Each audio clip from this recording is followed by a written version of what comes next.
நம்ம தோட்டத்தில் அறுவடை பண்ண பழங்கள் எல்லாம் இப்போ உங்களுக்கு ஒரு பழம் தான் சாம்பிளுக்காக அறுவடை பண்ணியிருக்கோம் பழுத்ததில். பார்த்தீங்கன்னா ஒரு கிட்டத்தட்ட 1, 2, 3, 4, 5, 6, 7, 8, 9, 10, 11, 12, 13, 14, 14 ரகங்கள் பழங்கள் அறுவடை பண்ணியிருக்கோம்.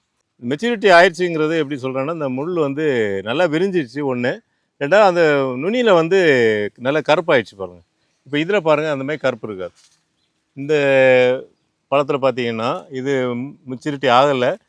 இந்த அமெரிக்கன் ரெட் பால்மரை பொறுத்த வரைக்கும் மியாசாக்கியாக இருந்தாலும் நம்ம கிரீன்லேண்ட் நர்சரியில் தான் சேல் பண்ணிக்கிட்டு இருக்கோம். இப்போது இந்த வாரம்லாம் இப்போ இந்த சேல் நடந்துகிட்டு இருக்கு.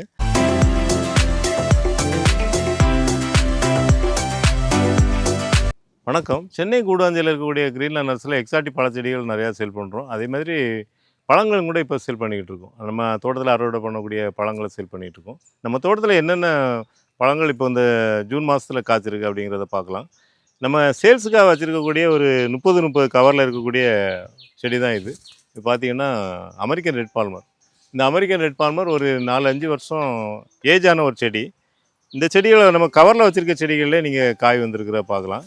நம்ம தோட்டத்தில் நடவு பண்ண செடிகளே நிறைய பழங்கள் வந்து அதை நம்ம அறுவடை பண்ணிட்டோம். அதையும் கூட நெக்ஸ்ட் நம்ம பார்க்கலாம். அடுத்து நம்ம பார்க்குறது தமிழ்நாட்டின் மியாசாக்கின்னு சொல்லக்கூடிய செங்கவர்க்கன். இது கோட்டூர்கோணம்னு சொல்லி நாகர்கோவில் பகுதியில் சொல்லுவாங்க. நிறைய காய்க்கும். நம்ம நாட்டு மாம்பழம் இது. லைட்டாக நார் இருக்கும். நான் இதை தமிழ்நாட்டின் மியாசாக்கின்னு சொல்ல காரணம் என்னென்னா அதனுடைய கலர் ஒரு காரணம். ருசியும் பார்த்திங்கன்னா அதனுடைய ஃப்ளேவர் வந்து வித்தியாசமான ஃப்ளேவர். பார்த்திங்கன்னா கொத்து கொத்தாக காய்க்கும், நிறைய காய்க்கும். பாருங்கள், ஒன்று பழமாகவே இருக்குது. நம்ம இதை அறுவடை பண்ணிட்டோம். அதுக்கு முன்னாடியே நம்ம நேற்றைக்கு அறுவடை பண்ண பழத்தை பாருங்கள் எவ்வளோ கலராக இருக்குன்னு பாருங்கள். இதுவும் 2 நாள் கழிச்சா இதே கலர் வந்துடும். இந்த ரெட் கலர் சூப்பரான ஒரு அட்ராக்டிவ் கலரில் இருக்கும். இது வந்து ஜப்பான் மியாசாக்கி. எப்படி இருக்கு பாருங்கள். கலர் கிட்டத்தட்ட ரெண்டும் ஒன்று போல் தான் இருக்கும். ஷேப் மட்டும் மாறும். ஆனால் வந்து ரொம்ப ஒரு அல்வா மாதிரி இருக்கும். நல்ல தோல் ரொம்ப தின்னாக இருக்கும், மெலிசாக இருக்கும். ஆனால் இந்த கோட்டூர்கோணம் செங்கவர்க்கன்னு சொல்கிற தமிழ்நாட்டு மியாசாக்கிங்கிறது தோல் வந்து ரொம்ப கெட்டியாக இருக்கும், லைட்டாக நார் இருக்கும். ஆனால் ஃப்ளேவர் வந்து வித்தியாசமான ஃப்ளேவர். ரெண்டுமே ரொம்ப வித்தியாசமான ஃப்ளேவரில் உள்ள வெரைட்டி.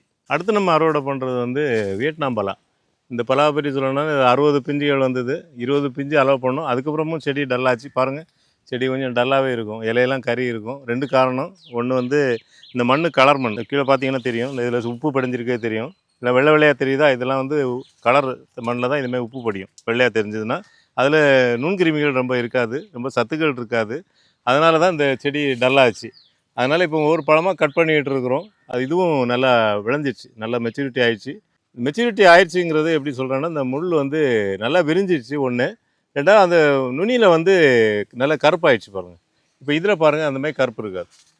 இந்த பழத்தில் பார்த்தீங்கன்னா இது மெச்சூரிட்டி ஆகலை. இது வந்து க்ரீனாக தான் இருக்கும். இந்த முள்ளோடைய நுனி பகுதி வந்து க்ரீனாக தான் இருக்குது. ஆனால் இது நல்லா கருப்பாக இருக்குது, பார்த்தா தெரியும். இந்த மாதிரி இருந்தால் நம்ம அதை கட் பண்ணிடலாம்.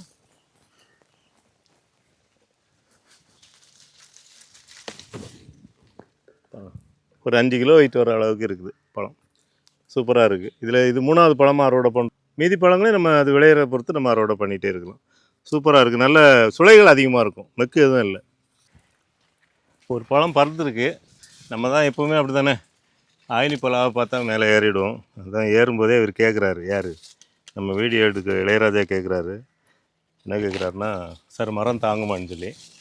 மரம் தாங்கும். ஏன்னா இது வந்து டிம்பர் ட்ரீ.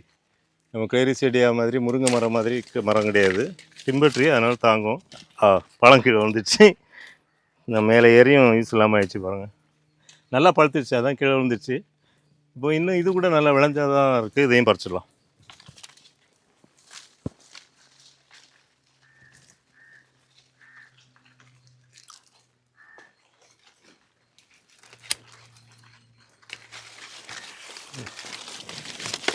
கூட நல்லா விளைஞ்சிடுச்சு, இதையும் பறிச்சிட்டோம். இது வந்து நம்ம இதுக்கு மேலே ரொம்ப வளர விடாமல் நம்ம இதை கவாத்து பண்ணி கூட வளர்க்கலாம். அப்படியே வளர்ந்தாலும் கூட நம்ம இதை ஏறி பறிக்கிற அளவுக்கு தான் இருக்கும் இந்த ஒட்டு செடிங்கிறதுனால. இது நம்ம ஒரு சின்ன செடியாக தான் வச்சோம். ஒரு இதனுடைய வயசு கரெக்டாக பார்த்தீங்கன்னா 4 வயசு ஆகுது. நம்ம வைக்கும்போது ஒரு வருஷத்து செடியாக வச்சோம். இப்போ எவ்வளோ பிஞ்சுகள் இருக்குன்னு பாருங்கள். இப்போ டெய்லி நம்ம நர்சரிக்கு வரவங்களுக்கு ஒரு 2-3 பழம் இதில் அறுவடை பண்ணி கொடுத்துக்கிட்டே இருக்கிறோம். ஏன்னா டெய்லி பழங்கள் கிடைக்குது. அதை நம்ம நர்சரியில் வரவங்களுக்கு சாம்பிளாக கொடுத்துட்ருக்குறோம்.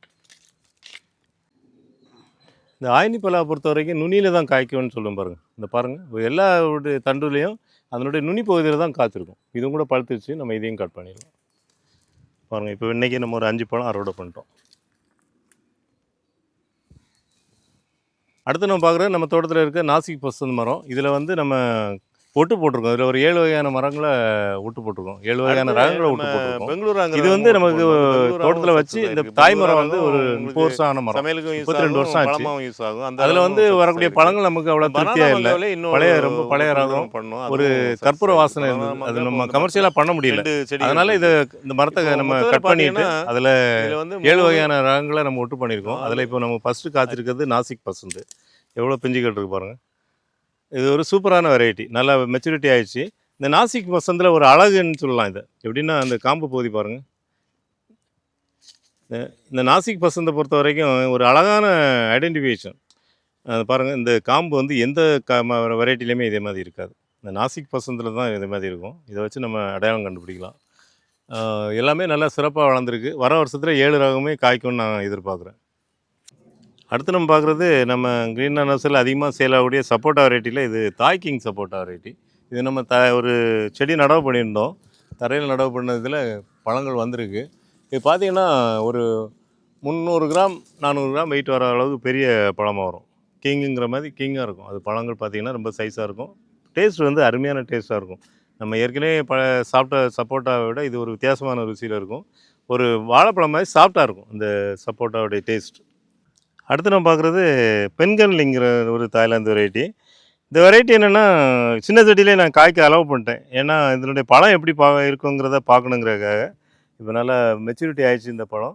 இதை கட் பண்ணி இதை எடுத்துக்கலாம். பாருங்கள் எப்படி கலர் எப்படின்னு பாருங்களேன். இது பார்க்கும்போது அமெரிக்கன் ரெட் பால்மருடைய கலரில் தெரியுது. ஆனால் பார்த்தீங்கன்னா பழம் சைஸு வித்தியாசமாக இருக்குது. அதனுடைய ஷேப் வந்து வித்தியாசமாக இருக்குது. இந்த செடியில் காயில் பார்த்தீங்கன்னா நல்லா தெரியும். பாருங்கள், அமெரிக்கன் ரெட் பால்மருக்கு இதுக்கு ரொம்ப டிஃப்ரென்ஸ் இருக்குது. அது நேரில் பார்க்கும்போது உங்களுக்கு புரியும்.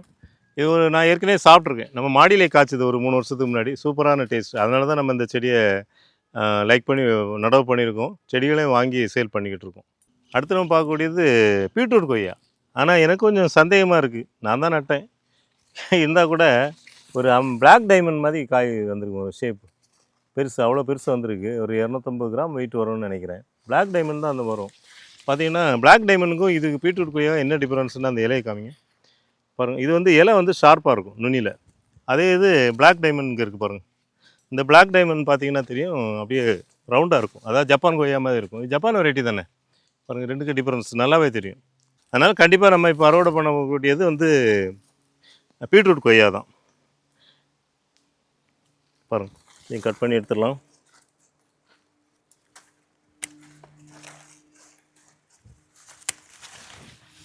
சூப்பராக இருக்கும்.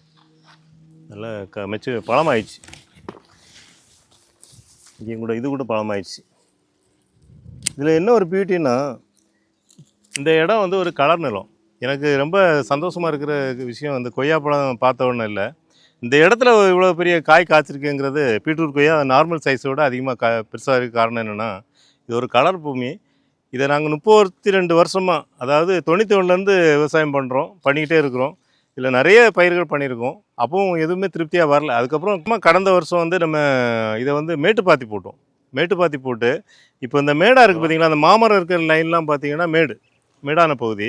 இந்த பலாமரம் இருக்கிறது மேடான பகுதி, இந்த மாமரம் இருக்கிறது மேடான பகுதி, இந்த மாமரம் இருக்கிறது மேடான பகுதி. இந்த கொய்யா வச்சுருக்கோம் இல்லையா, இந்த இடம் பார்த்திங்கன்னா காவா எடுத்த இடம், அந்த பழம் எடுத்த இடம்.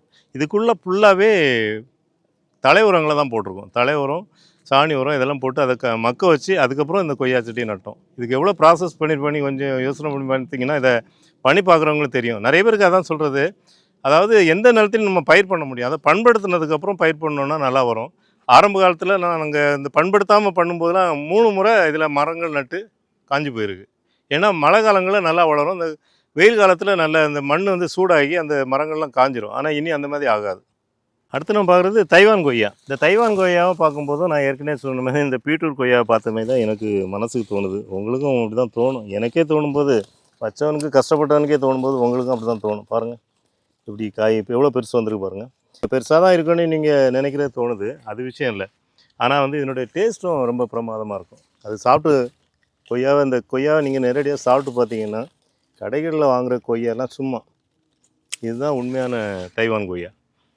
இது நம்ம கடைகளில் வாங்கும்போது அதனுடைய பேரை கெடுக்கிற மாதிரி தான் பழங்களுடைய டேஸ்ட் இருக்குது. அதை நான் பலமுறை சொல்ல காரணம் என்னென்னா, உண்மையாக அனுபவித்து சொல்கிறேன். நம்ம வீடுகளில் வளர்த்து பாருங்கள், இந்த கொய்யா அடிக்கிறதுக்கு வெரைட்டியே கிடையாது.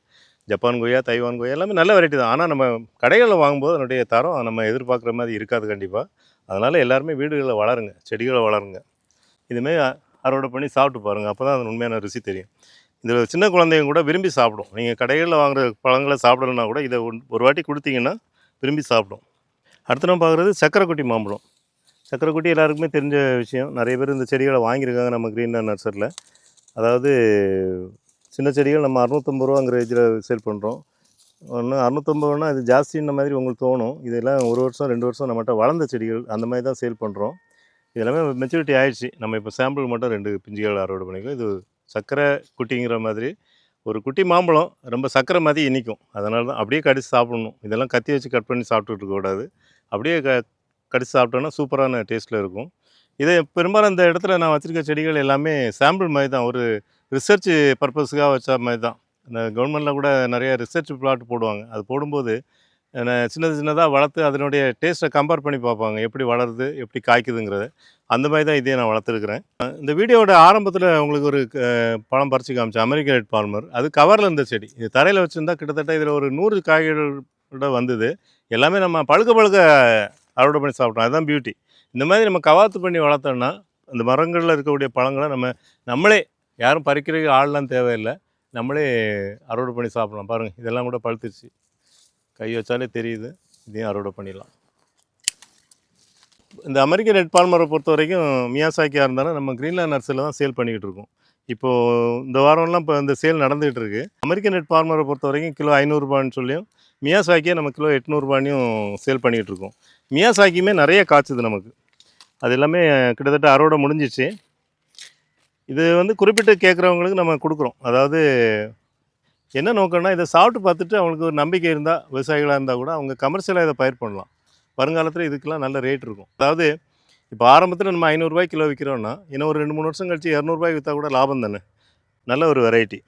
அடுத்து நம்ம பார்க்குறது, நம்ம தோட்டத்தில் ஒரு 10 மியாசாக்கி செடிகள் நட்டிருந்தோம் ஒரு 3 வருஷத்துக்கு முன்னாடி.